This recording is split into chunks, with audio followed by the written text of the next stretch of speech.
Cette semaine, je veux rééquilibrer la balance médiatique, toujours prompte à dénoncer les injustices les plus flagrantes en matière d'inégalité et de liberté individuelle au nom de la bien-pensance. Vous les voyez venir, les grossophobes, les homophobes et autres islamophobes?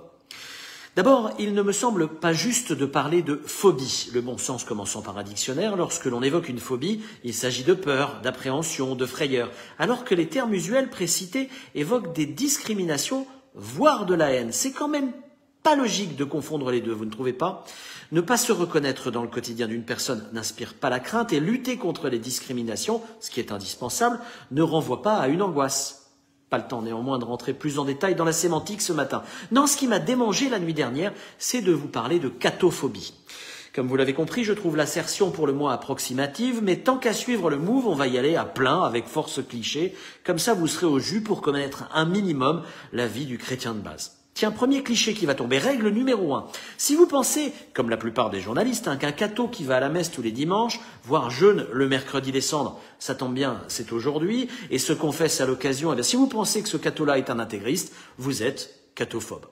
On les enchaîne?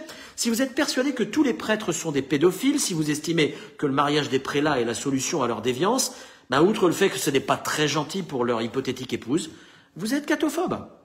Si vous estimez qu'un couple qui se marie jeune, sans avoir eu de relation sexuelle avant le mariage, et qui décide de ne pas habiter ensemble pour mieux se connaître avant de profiter à plein d'une sexualité épanouie, c'est rétrograde et totalement absurde, vous êtes cathophobe. Et si mademoiselle et monsieur n'ont jamais connu d'autres partenaires et que ça vous fait vraiment marrer, là, vous êtes vraiment pénible, vous devenez catastro-catophobe. Allez, une dernière pour la route.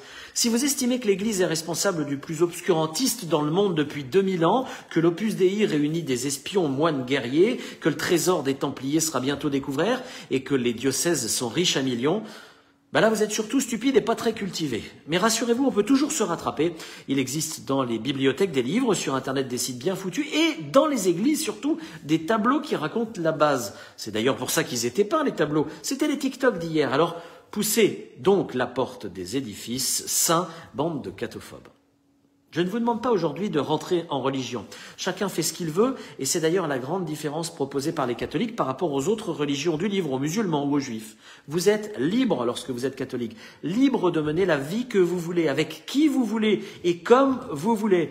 L'Église, ses prêtres et ses fidèles ne vous imposent rien, ils sont juste là pour vous proposer un chemin, une autre route avec des repères et une stabilité propre aux chrétiens, et qui, je vous l'avoue, simplifie grandement le rapport aux autres et à soi-même. Mais c'est une assesse et une question de choix, comme logiquement dans toute société. Et puis c'est tout. N'allez pas imaginer autre chose, d'autres s'en chargent pour vous. À la semaine prochaine et bon carême.